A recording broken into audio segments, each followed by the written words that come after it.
que nós estamos estudando? Alguém lembra o que nós estamos estudando? Qual livro, gente? Filipenses. Estamos estudando o livro de Filipenses.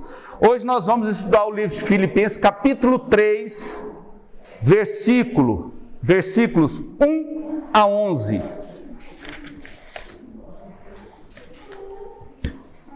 Vamos entender uma coisa. Vamos recordar. O livro de Filipenses foi escrito por quem? Paulo. Paulo escreveu livros, cartas, na verdade, para várias igrejas. Qual a intenção de Paulo a escrever estas cartas para estas igrejas? Chuta aí alguma. Qual a intenção de Paulo ao escrever a carta para as Alguém? Orientar. Exortar. Muito bem. Paulo queria orientar o povo de Deus. Naquela época, eles ainda, infelizmente, não tinham o que nós temos hoje. Hoje nós temos isso aqui, que é a Bíblia, que é a nossa instrução, né? Então, todos nós hoje temos acessos e somos inesculpáveis. Nós não temos desculpas hoje para não saber a vontade de Deus e a palavra de Deus. A Bíblia todo mundo tem acesso e nós podemos pegá-la e ler. Naquela época, só lembrando a todos, existia o quê? O Velho Testamento, a lei de Moisés já existia. Só que o cristianismo era uma nova palavra, era um novo evangelho, era outra coisa. Então as igrejas por onde Paulo, Barnabé, Pedro e tantos outros apóstolos passaram pregando nas cidades e as pessoas iam se convertendo, elas não tinham tantas instruções sobre a vida cristã. Elas não tinham tantas assim, não tinha Bíblia igual nós temos para pegar e ler. Então, na verdade, as instruções que eles tinham eram, durante o apóstolo, ou seja lá quem for, passou por aquela região e pregou e falou do evangelho, falou de Cristo, aquilo era o que eles tinham sobre o evangelho, para seguir a Jesus, era aquilo que eles tinham. Então, Paulo, para instruir, e outros apóstolos também, escreviam as cartas, para exortar, para instruir, e muitas vezes acontecia o quê? Quem passou por aquela igreja, fundou aquela igreja, ouvia dizer que determinado assunto estava sendo debatido naquela igreja. E muitas vezes o assunto era debatido de forma diferente do verdadeiro evangelho. Então ele escrevia a carta para poder falar para as pessoas, não é isso bem aí não, que eles estão falando. É diferente, é outra coisa.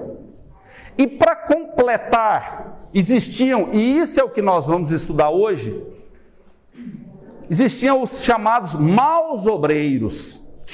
Existiam judeus cristãos. Por que judeus cristãos? Porque eles eram judeus, anteriormente obedeciam à lei de Moisés, mas eles ou se converteram ou supostamente se converteram.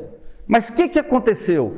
Eles traziam tudo aquilo que eles já tinham da lei de Moisés, da religião judaica, para o cristianismo.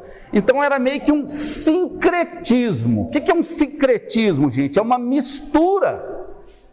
Ele queria ao mesmo tempo a salvação através de Jesus, que morreu na cruz por nós, mas isso não bastava. Você precisava de mais algumas coisas. Por quê? Porque na lei de Moisés, os judeus daquela época, você tinha que ter uma determinada conduta, uma conduta correta, segundo a lei de Moisés, para que você pudesse alcançar a salvação. Hoje a salvação é como, gente? Que nós cremos, nós cristãos. Qual é a salvação que nós cremos? Não é através de Jesus? Jesus, sendo Deus, veio, morreu na cruz por nós, se entregou, derramou o sangue dele, e através do sangue de Jesus derramado, através do arrependimento nosso e aceitando o sacrifício de Jesus por nós, nós somos salvos. A única coisa que depende de mim e de você é arrepender os pecados e aceitar o sacrifício de Jesus por nós. E nós estaremos salvos, graças a Deus. Mas tinham alguns judeus cristãos daquela época que estavam pregando outra coisa. Além do sacrifício de Jesus, gente, vocês têm que se circuncidar. Além do sacrifício de Jesus, vocês têm que seguir várias regras. Era isso que essas pessoas estavam pregando. E aí, disso que nós vamos tratar aqui agora. Espera aí que eu acho que minha esposa pegou... Não, pegou o meu não. Vamos seguir a folha? Todo mundo está com a folha? Vamos dar uma olhada aí. O título é A Defesa da Palavra de Deus. Nos versículos 2 a 11, que é o que nós vamos estudar hoje, Paulo defende de forma veemente as verdades de Deus, precavendo os filipenses dos falsos ensinamentos. O que Paulo estava combatendo eram ensinamentos de cristãos judeus sobre a necessidade de que os gentios convertidos, ou seja, as pessoas que não eram judeus que estavam se convertendo, esses eram os gentios convertidos ao cristianismo, seguissem a lei de Moisés e fossem circuncidados. Ou seja, além de crer em Jesus, esses judeus cristãos estavam dizendo, além de crer em Jesus, vocês também têm que seguir a lei de Moisés.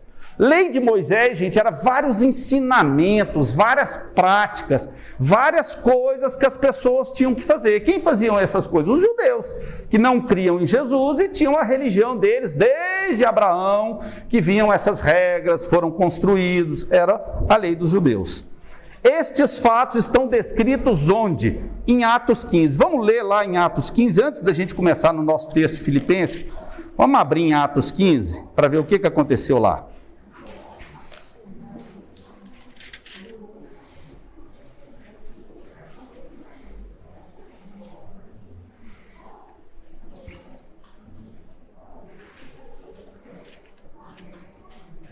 Vou ler alguns pedaços, tá? Vamos lá, versículo 1. Então, enfim, isso aqui que eu vou ler agora é o que estava acontecendo naquela época. Início da igreja, porque Atos narra o início das igrejas, o início da pregação do evangelho. Jesus morreu, os apóstolos ficaram ali, depois Jesus veio, apareceu para eles, ficou alguns dias, tal, o Espírito Santo veio sobre eles, e eles começaram dali a pregar o evangelho, que era a morte e ressurreição de Jesus, certo? E aí iam surgindo problemas. Isso aqui, na verdade, que vai narrar em Atos 15, eram alguns judeus que se converteram, igual eu já expliquei, que estavam pregando coisas um pouquinho diferentes do evangelho. Estavam inserindo algumas práticas que, na verdade, não eram necessárias para a salvação. Então, eles se reuniram. Quem? Os apóstolos, né? Eles falam aqui que foi o primeiro encontro apostólico, é aqui em Atos 15, que eles se reuniram ali, todos, para debater este assunto. Vamos lá. Alguns indivíduos que desceram da Judéia ensinavam aos irmãos, se não vos circuncidardes, segundo o costume de Moisés, não podeis ser salvos. Tendo havido da parte de Paulo e Barnabé contenda e não pequena discussão com eles, resolveram que esses dois que estavam pregando isso, e alguns outros dentre eles subissem a Jerusalém aos apóstolos e presbíteros com respeito a esta questão. Enviados, pois, até certo ponto, acompanhados pela igreja, atravessaram as províncias da Fenícia e Samaria e, narrando a conversão dos gentios, causaram grande alegria a todos os irmãos. Tendo eles chegado a Jerusalém, foram bem recebidos pela igreja, pelos apóstolos e pelos presbíteros, e relataram tudo o que Deus fizera com eles. Insurgiram-se, entretanto, alguns da seita dos fariseus que haviam crido em quem, gente? Em Jesus, dizendo, é necessário circuncidá-los e determinar-lhes que observem a lei de Moisés. Ou seja, os apóstolos estavam pregando uma coisa, o evangelho, a morte de Jesus, e esses judeus, que já eram judeus antigos, fariseus, que era assim o suprassumo do judeu, do ensinamento, se converteram supostamente, aí eu não estou aqui nem fazendo julgamento que eram convertidos e que nem não eram, mas supostamente se converteram e estavam passando pelas igrejas, igual os apóstolos passavam pregando, dizendo que na verdade, veja bem, além de crer em Jesus, você tem que aceitar observar a lei de Moisés e você tem que circuncidar. Então eles se reuniram todos lá para discutir isso. Qual que foi o resultado? Versículo 6. Então se reuniram os apóstolos, os presbíteros, para examinar a questão. Havendo grande debate, Pedro tomou a palavra e lhes disse: irmãos, vós sabeis que desde há muito Deus me escolheu dentre vós para que, por meu intermédio, ouvissem os gentios a palavra do evangelho e crescem. Ou seja, os gentios, aqueles que não eram judeus. Pedro está falando aqui que Deus o escolheu para que ele pregasse o evangelho aos gentios, aqueles que não eram judeus. Ora, Deus, que conhece os corações, lhes deu testemunho, concedendo o Espírito Santo a eles, a quem? Os gentios, como também a nós nos concedera, e não estabeleceu distinção alguma entre nós e eles, purificando-lhes pela fé o coração. Agora, pois, por que tentais a Deus, pondo sobre a cerviz dos discípulos um jugo que nem nossos pais puderam suportar, nem nós? Mas cremos que fomos salvos pela graça do Senhor Jesus, como também aqueles o foram. E toda a multidão silenciou, passando a ouvir a Barnabé e Paulo, que contavam quantos sinais e prodígios Deus fizera por meio deles entre os gentios. Depois que eles terminaram, falou Tiago, dizendo: irmãos, atentai nas minhas palavras. Expôs Simão como Deus, primeiramente, visitou os gentios, a fim de constituir dentre eles um povo para seu nome. Conferem com isso as palavras dos profetas, como está escrito: cumpridas essas coisas, voltarei e reedificarei o tabernáculo caído de Davi, e levantando-os de suas ruínas, o restaurarei, para que os demais homens busquem o Senhor e também todos os gentios sobre os quais tem sido invocado o meu nome. E agora, para terminar, diz o Senhor que para estas coisas conhecidas desde séculos, pelo que julgo eu, não devemos perturbar aqueles que dentre os gentios se converterão a Deus. Ou seja, nessa primeira reunião deles, todos eles, os apóstolos, os presbíteros daquela época, os líderes de igrejas se reuniram ali e ficou estabelecido o quê? Esse ensinamento que alguns estão ensinando, que é necessário, além de crer em Jesus, que você precisa obedecer à lei mosaica, à lei de Moisés e circuncidar, isso é falso. Chega disso, para com isso. Eles falam aqui no texto, nem nós conseguimos na nossa época cumprir essas coisas, nem nossos pais conseguimos cumprir esse negócio de lei de Moisés, esse tanto de coisa que colocava aqui, porque era colocado sobre nós e sobre o nosso próprio esforço, sobre a nossa carne. E nós não conseguimos cumprir isso. Agora vocês querem colocar isso sobre os gentios que estão convertendo? Não, gente, isso não está certo. Não existe isso. O sacrifício de Jesus é bastante para a nossa salvação. E ficou estabelecido isso lá. Certo? Então resolveu? Claro que não. Eles saíram dali e quem estava pregando isso, aconteceu o quê? Continuou fazendo a mesma coisa, pelo menos alguns deles. Agora nós vamos lá para Filipenses. Esse encontro aqui dos apóstolos aconteceu antes da viagem de Paulo, que ele passou por Filipos e pregou a primeira vez naquela cidade. Isso aqui foi antes. Ou seja, Paulo agora vai falar sobre essas pessoas mais ou menos uns 10, 12 anos depois que já tinha decidido que estas coisas, seguir a lei de Moisés, isso não existia no Evangelho de Jesus. Só que as pessoas continuavam fazendo isso. Então agora nós vamos começar aqui o nosso texto de hoje. Filipenses 3, versículo 1. No versículo 1, gente, ele está mudando de assunto.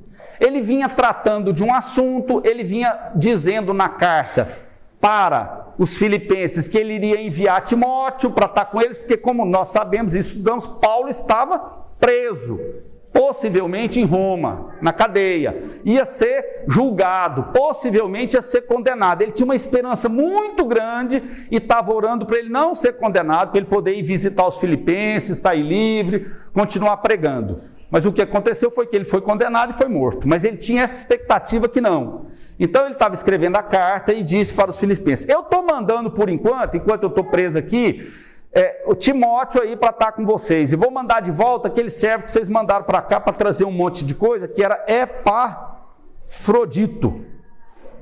Então ele estava tratando desse assunto, dizendo que ia mandar Timóteo, possivelmente Timóteo ia levar junto com Epafrodito a carta para eles e entregar lá. E aí ele termina de tratar nesse assunto que o Arinilson deu semana passada, e ele quer já mudar de assunto. Então ele começa falando o seguinte, vamos lá, versículo 1.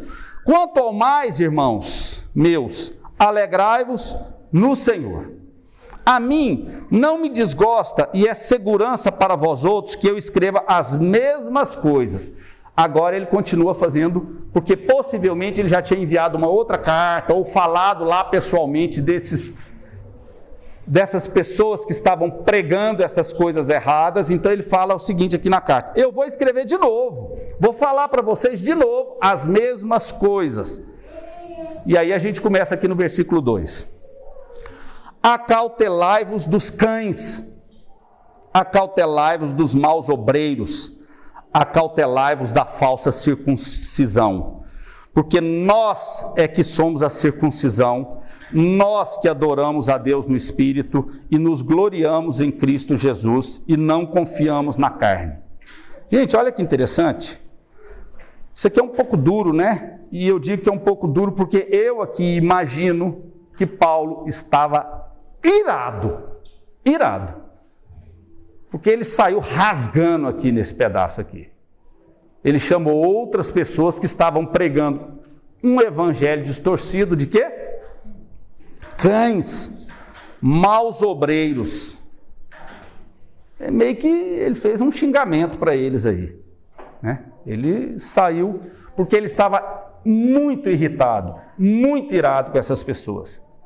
Por quê, gente? Porque quando a gente prega um evangelho, e isso tem acontecido em muitas igrejas, quando nós pregamos um evangelho que não é o verdadeiro evangelho da salvação em Cristo Jesus, isso é muito grave. Por isso que nós estamos aqui hoje, agora, estudando a Bíblia, para que nós não sejamos enganados por outras pessoas, para que nós não sejamos enganados por outro tipo de pregação, para que a gente conheça de forma profunda o Evangelho, para que a gente não seja enganado. Porque um outro Evangelho não é o Evangelho de Jesus Cristo. Porque ao pregar um outro Evangelho, eles tiravam o mérito que existe na morte e ressurreição de Jesus para salvar a sua vida e a minha, e colocava um pouco no esforço pessoal de cada um, nas boas obras, no cumprir coisas, o que é falso. Por isso que Paulo estava tão irado, porque eles estavam com essa pregação, tirando um pouco do mérito de Jesus, da morte de Jesus na cruz por nós, que ela é a única coisa que pode te levar para o céu, a salvação, é a gente aceitar o sacrifício de Jesus por mim e por você. Nada mais, nada mais. E a pregação deles estava fazendo isso. Então, aqui na folha, está aí os falsos mestres desmascarados. Quando Paulo diz acautelai-vos, o que ele quer dizer, gente? Significa, ele está avisando de um mal. Olha, cuidado, vigie, resguarde, seja precavido, porque pessoas vão passar por aí e falar para vocês mentiras sobre o Evangelho. Não aceite essas coisas. Eu já passei por aí e já falei para vocês o que é o caminho, o que é a verdade. Então, acautelai-vos, vigiai, não aceite esses falsos ensinamentos. É isso que ele queria dizer. Por que ele chama eles de cães? Uma coisa interessante aqui, eu estudei isso em 3 livros diferentes e todos falam a mesma coisa. Os judeus tinham o costume naquela época de chamar justamente os gentios de cães. Porque hoje, o que o cão é hoje? Hoje o cão é considerado amigo do homem, né? Lá em casa tem um cão. Hoje de manhã eu e minha mulher quase brigamos lá. Porque ela adora esse cachorro, né? Eu fico um pouco enciumado porque eu acho que ela gosta mais do cachorro do que de mim. E o cachorro começa a chorar às 7 horas da manhã e 7h30. Ela fala, não, deixa comigo. Aí ela vai lá, faz um carinho no cachorro, ele fica feliz e ela sobe. Ela acha que resolveu. 10 minutos depois, o cachorro começa a chorar e estragar a porta lá. Aí eu desço lá. E aí eu dou eu ponho o cachorro no lugar dele, né? E ela fica escutando lá debaixo os gritos do cachorro. Aí eu subo, ela briga comigo, fala que não sei o quê, não sei o quê, não sei o quê. Enfim, hoje o cachorro é amigo do homem. Naquela época e naquela região, o cachorro era considerado um animal imundo, porque o cachorro ficava atrás de carniça, de coisa morta, de coisa... Então eles não tinham essa consideração que nós temos com o cachorro hoje, né? Você fazer mal para o cachorro hoje, você pode até ir preso. Se for fazer mal para alguém, tiver decidido, é melhor hoje você fazer mal para uma pessoa. É menos grave do que você fazer para um cachorro ou para um animal, porque para o cachorro ou para o animal você vai preso. Se você fizer para uma pessoa, as pessoas não estão nem aí, não vão ligar muito não. Mas enfim, então o cachorro era considerado imundo. Então os judeus que seguiam a lei de Moisés, que não eram convertidos ao cristianismo, sempre chamavam os gentios, ou seja, quem não era judeu, de cães, porque eles consideravam eles imundos, gente baixa. E aí Paulo vem aqui no texto e muda. Usa a mesma palavra que eles, judeus, gostavam de falar sobre os gentios, e ele chama eles, aqueles judeus convertidos que pregavam aquelas coisas, eles chamam eles de cães. Chamam também de maus obreiros, está aí na folha. Eram cristãos judeus que pregavam o evangelho distorcido, judaizante. Isso está lá vamos dar uma olhada em 2 Coríntios 11, 13.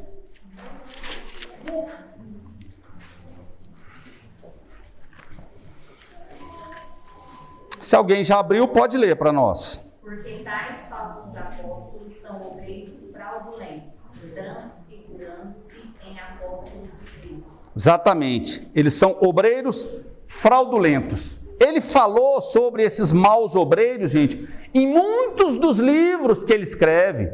Em Gálatas, ele fala muito sobre esses maus obreiros. 1 e 2 Coríntios fala muito sobre esses maus obreiros, que eram justamente esses judeus supostamente convertidos que pregavam outro tipo de evangelho. Então eles chamam, aqui ele não está falando de 3 pessoas diferentes. Acautelários dos cães, um tipo de pessoa, acautelários dos maus obreiros, acautelários da falta de circunscrição. Não, ele estava falando só de um tipo. Aquelas pessoas, os judeus convertidos que passavam por alguns lugares pregando outro tipo de evangelho. Ele está se referindo só a uma classe de pessoas e usa várias palavras. Interessante aqui também quando ele fala de acautelai-vos da falsa circuncisão. Aqui está traduzido como falsa circuncisão, mas a palavra grega que foi usada lá por Paulo é mutilação. Gente, o que seria a circuncisão? Todos nós sabemos, não sabemos? O que era a circuncisão? Circuncisão era uma coisa que Deus falou para Abraão, que era para fazer em toda criança do sexo masculino. Quando ele nascesse, no 8º dia, a criança seria circuncidada. Ou seja, ia pegar ali o órgão sexual masculino dele, tirar aquela pele que fica ali de cima, e a criança estava circuncidada. O que era isso? Para que era isso? Aquilo representava um sinal. Aquilo era uma marca.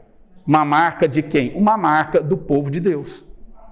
Que era um sinal, uma marca. Então, toda criança do povo de Deus, dos descendentes de Abraão, ao 8º dia era circuncidado. E todos eram mesmo. Eles achavam aquilo assim, importantíssimo. E aí Paulo vem aqui agora, por quê? Porque esses maus obreiros, que ele está aqui escrevendo esse pedaço da carta aqui, estavam passando pelas igrejas, como eu já falei, e falando, olha, além de Jesus, da salvação, vocês têm que seguir a lei de Moisés e vocês têm que circuncidar. Vocês eram gentios, vocês nunca fizeram isso quando criança, mas agora, quando converte, tem que fazer isso. E Paulo vem e chama a circuncisão, que eles estavam falando de quê? De mutilação. Isso não é nada mais do que você mutilar o seu corpo. Ou seja, isso não serve para nada. Isso não tem importância nenhuma. Aí ele vem dizer aqui, agora, e ele dá um exemplo com a própria vida dele. Todo mundo aqui conhece a história de Paulo, não conhece? Paulo, antes de ser Paulo, era chamado de quê? Saulo. Ele era Saulo. Sabe quem ele era, gente? Ele era um perseguidor da igreja de Jesus. que naquela época não era igreja, era uma seita, conhecido como uma seita. Aquele pessoal que fala daquele bandido lá chamado Jesus, aquele enganador chamado Jesus. Era isso que os judeus consideravam aqueles que estavam falando de Jesus. E Paulo era um dos maiores perseguidores. E ele fala aqui por quê? Paulo estava, quando Estevão foi apedrejado por causa do evangelho, Paulo estava lá olhando, participando daquilo. Paulo se converteu, e eu acho que a gente pode dar uma olhada lá. Paulo se converteu saindo de Jerusalém, e ele estava a caminho de uma cidade que chamava Damasco, cheio de cartas da sinagoga lá de Jerusalém, que autorizava ele a perseguir quem? Os cristãos. Quando ele se encontrou pessoalmente com Jesus, a caminho de Damasco, que Jesus já ressuscitado apareceu para ele, ele estava no cavalo e caiu do cavalo, ficou cego por alguns dias, porque esteve pessoalmente com Jesus. Ele estava indo atrás dos cristãos, batia, arrastava e colocava no cárcere os cristãos. E agora ele dá o exemplo dele aqui, porque ele, entre os judeus, entre a religião judaica, os que seguiam a lei de Moisés, ele era o supra-sumo, ele era um dos chefões lá, Ele era muito bem visto e bem quisto entre os judeus lá em Jerusalém. Ele era uma pessoa importante, ele tinha status, Paulo tinha dinheiro, ele tinha um cargo alto, era reconhecido entre todos. Então agora ele pega tudo isso que ele tinha, tudo isso que ele representava, todo o status que ele tinha e dá como exemplo aqui. Vamos ler do 4 ao 6. Bem que eu poderia confiar também na carne. Se qualquer outro pensa que pode confiar na carne, eu ainda mais. Aí ele começa a dar os exemplos aqui da vida dele. Circuncidado ao 8º dia, da linhagem de Israel, da tribo de Benjamim, hebreu de hebreus, quanto à lei, fariseu, quanto ao zelo, perseguidor da igreja, quanto à justiça que há na lei, irrepreensível. Esse era Paulo. Está aí na folha? Vamos dar uma olhada no que está na folha aí. Testemunho de Paulo, versículos 4 a 6. Paulo ressalta que as boas obras, o esforço pessoal, a observância da lei e a circuncisão, se essas coisas tivessem algum valor, ele, mais do que os outros, quais outros? Mais do que essas pessoas que estavam passando pelas igrejas pregando outro evangelho. Ele quer fazer uma comparação nesse momento entre ele e esses cães que ele está chamando, maus obreiros que estavam passando pelos lugares e dizendo que tinha algum valor seguir a lei de Moisés. Ele estava se comparando a eles. Que ele teria superior autoridade e não necessitaria da graça salvadora de Jesus Cristo. Pois ele foi circuncidado ao 8º dia, igual está aí na folha, né? Igual dizia a lei de Moisés que era obrigatório, ele cumpriu. Ele foi circuncidado ao 8º dia. Ele era da tribo de Benjamim. Benjamim era filho de Jacó com Raquel. Essa tribo, gente, ela permaneceu fiel a Davi quando teve a briga com Absalão, ou seja, era uma tribo assim, reconhecida, era importante você vir dessa tribo, e ele vinha a descendência dele. Ele era hebreu de hebreus, isso quer dizer o quê? Ele era puro, ele era um judeu puro, de pai e de mãe. Ele era fariseu.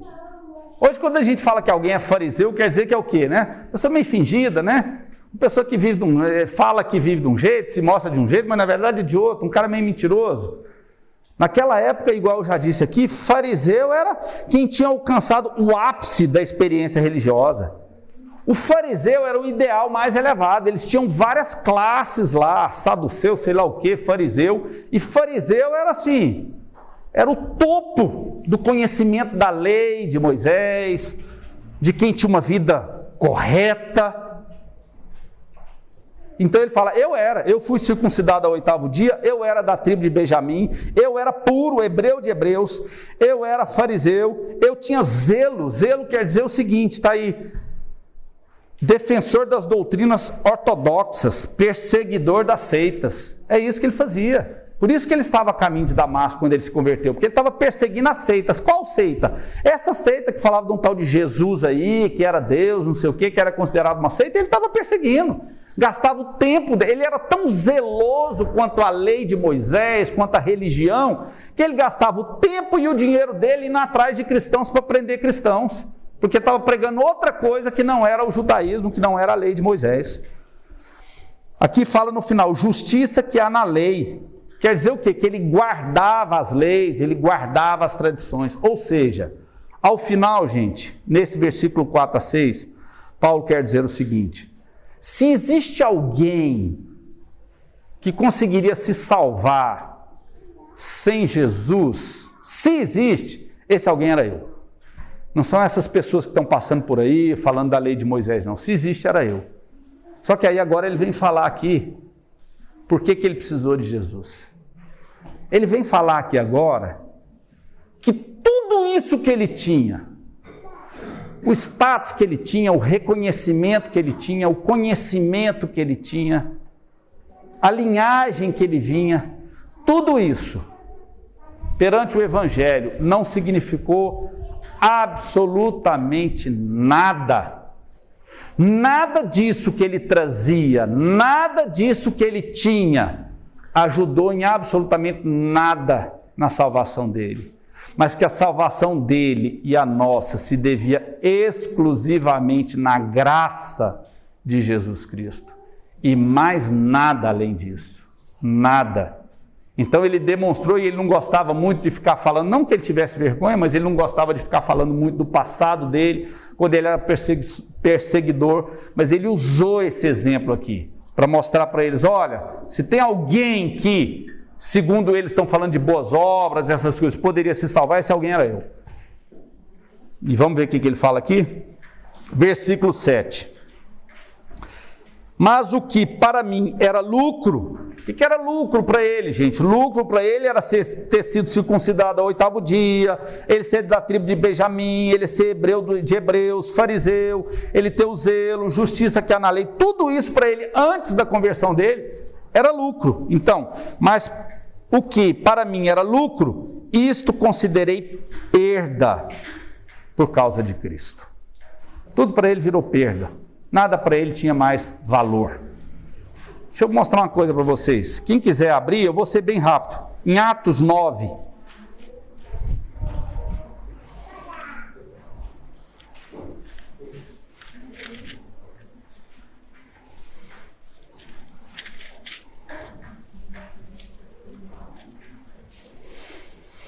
Vou ler rapidamente aqui alguns pedaços. Saulo, respirando ainda ameaça. Saulo é Paulo, tá, gente? Só que antes da conversão dele. Saulo, respirando ainda ameaças e morte contra os discípulos do Senhor, dirigiu-se ao sumo sacerdote e lhe pediu cartas para as sinagogas de Damasco, a fim de que, caso achasse alguns dos que eram do caminho, assim homens como mulheres, esse do caminho são seguidores de Jesus, assim homens como mulheres, os levasse presos para Jerusalém.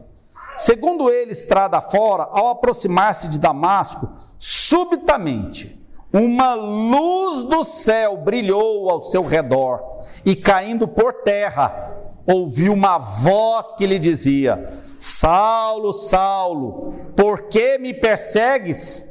Ele perguntou: quem és tu, Senhor? E a resposta foi: eu sou Jesus, a quem tu persegues, mas levanta-te e entra na cidade, onde te dirão o que te convém fazer.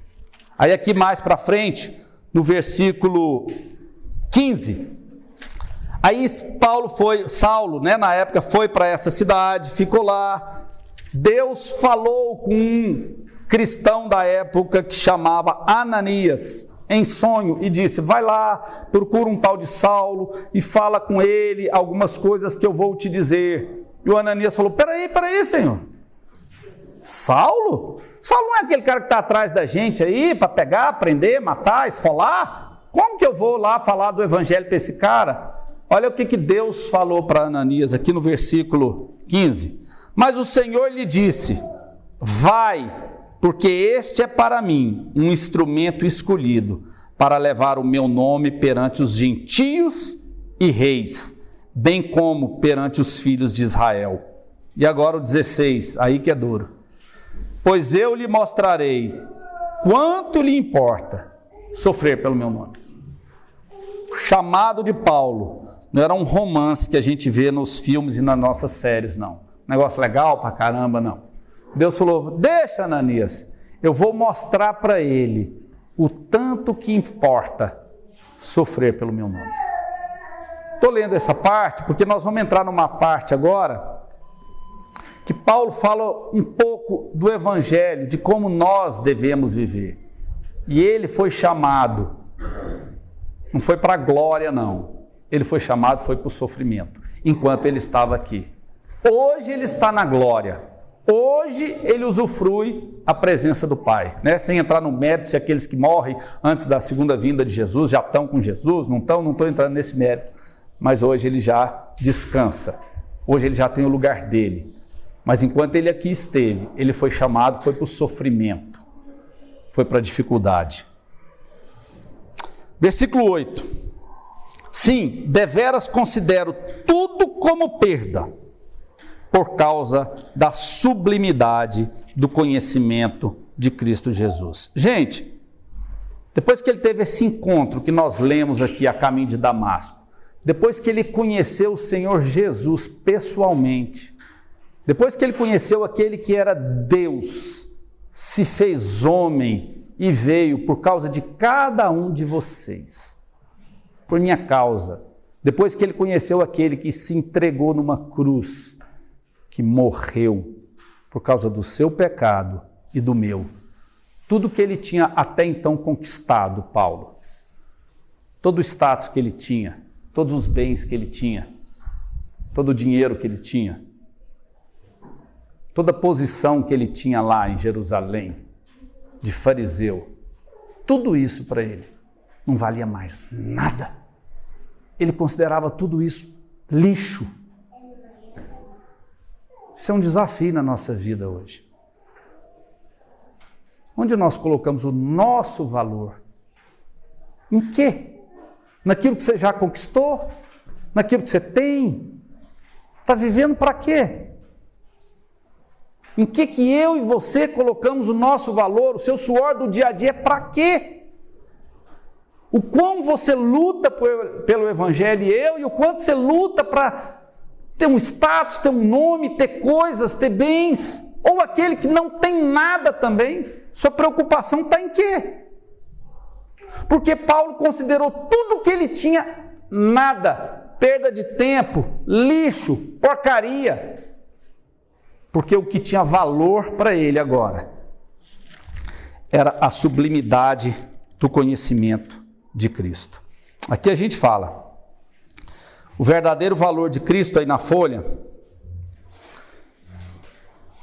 ter relacionamento pessoal com Ele é diferente de ter conhecimento sobre Ele. Muita gente sabe sobre Jesus, já ouviu falar, mas o que nós somos chamados é para ter um relacionamento íntimo com Ele, para que você busque isso, muito mais do que outras coisas. Aqui continua, no versículo 8, por amor do qual perdi todas as coisas, por amor de Jesus, aquele Jesus que ele encontrou, aquele Jesus que ele vivia dia a dia em comunhão com ele perdeu tudo, e ele continua, e considero como refúgio, como lixo, como porcaria. Nada que eu tinha algum valor. Nada. Para ganhar a Cristo. E ser achado nele. Aqui na folha nós escrevemos o seguinte, aqui já onde está escrito, a justificação é recebida pela fé em Cristo. Ser achado nele. Ser aceito na presença de Deus. Estar em comunhão com Cristo. Através da justificação. Isso para Paulo tinha muito mais, não era muito mais importância, porque o resto que ele tinha antes não tinha importância nenhuma. O que tinha importância com ele era estar em comunhão com Deus, ser achado na presença dele. E o poder da sua ressurreição Gente, Paulo está dizendo aqui que ele queria sentir, que ele queria ter comunhão com esse poder que ressuscitou Jesus da morte. Ele queria conhecer mais, ele queria estar próximo de Deus, porque isso para ele que tinha importância. Aqui fala em poder da sua ressurreição na Folha, gente. Um autor chamado Steve Lawson diz que o mesmo poder que ressuscitou Cristo dos mortos é o que Paulo quer em sua vida, de modo atuante. Paulo está falando aqui sobre o poder de Deus, quando ele fala do poder da sua ressurreição. Que ele quer sentir desse poder, que isso que tem importância para ele. Vamos continuar? E a comunhão dos seus sofrimentos. Isso aqui é difícil, né? Paulo estava dizendo aqui que, vou ler todo o versículo de novo. Versículo 10. Para o conhecer e o poder da sua ressurreição e a comunhão dos seus sofrimentos. Lá atrás nós vimos que Deus falou em sonho para Ananias. Ele vai saber o que é sofrer por mim. E Paulo vem aqui na frente e diz, eu quero participar do sofrimento de Cristo. Ele já estava participando do sofrimento. Como nós já sabemos, nesse momento que ele escreveu essa carta, ele estava preso. Estava passando já tinha muitas vezes na vida, por causa do evangelho, apanhado, já tinha outras vezes ficado preso, já tinha passado vergonha, já tinha sido escorraçado de cidade, já tinha perdido muita coisa. Igual ele fala aqui, nada para ele tinha importância. Só isso que tinha importância, só Jesus, só Deus. Aqui na Folha nós escrevemos, comunhão dos seus sofrimentos. Paulo quer enfatizar que é natural sermos perseguidos em razão do Evangelho, da mesma forma que Cristo foi perseguido. Continuando aqui, no versículo 11, conformando-me com ele na sua morte, para que, de algum modo, alcançar a ressurreição dentre os mortos. Gente, isso aqui fica parecendo um pouquinho estranho quando você lê da primeira vez, mas não é não. Porque fica parecendo, para de algum modo alcançar a ressurreição. Está falando, será que Paulo tem alguma dúvida? Não. O de algum modo que ele está falando aqui é independente de como ele vai morrer. Paulo tinha o desejo de ser liberto, do processo dele terminar, que ele estava respondendo, ele poder continuar as viagens dele, visitar os irmãos. E no começo da carta aqui ele fala da vontade que ele tinha de estar com os filipenses, né? Por isso que é chamada a carta da alegria. Paulo escreve para os filipenses numa felicidade, porque aquele era um povo que causava uma extrema felicidade dele, alegria. Ele tinha comunhão com aquele povo. Ele passou lá a primeira vez em Filipos e pregou para aquele povo, e aquele povo se converteu, era uma igreja. Durante as outras idas missionárias para vários locais, aquele povo que era pobre, perseguido, tirava o que não tinha para mandar para Paulo. Quando Paulo foi preso agora, por último, lá em Roma, muita gente abandonou Paulo. Porque ele foi preso, né? Aí alguém vê meu relacionamento com Paulo aqui, pode pegar mal para mim, ou vai que eu sou preso também, eles acham que eu sou um dos deles. Ele foi abandonado por muita gente, pelos filipenses não. Eles mandaram aqui Epafrodito para lá, que era um membro da igreja de Filipos, cheio de dinheiro, de coisas para ajudar Paulo enquanto ele estava. E mandou Epafrodito ficar lá, enquanto Paulo estivesse preso, para servi-lo, para ajudá-lo nas coisas. Não foi a primeira vez que eles ajudaram Paulo. Então Paulo tinha uma alegria com essa igreja tremenda. E estava escrevendo, e queria estar com eles. Mas ele tinha lá no fundinho, ele imaginava, pode ser que eu não vá. Pode ser que eu seja morto dessa vez. Então ele diz aqui no final, para de algum modo, seja lá como eu morrer, alcançar a ressurreição dentre os mortos. Gente, esse final aqui tem que estar vivo na nossa mente. Esse é o nosso fim. Nosso fim da salvação é esse. É vivermos aqui, termos as nossas dificuldades que nós temos e teremos mesmo, Muitas vezes, e nós temos que agradecer todos os dias a Deus, que no Brasil nós não temos perseguição por causa do Evangelho.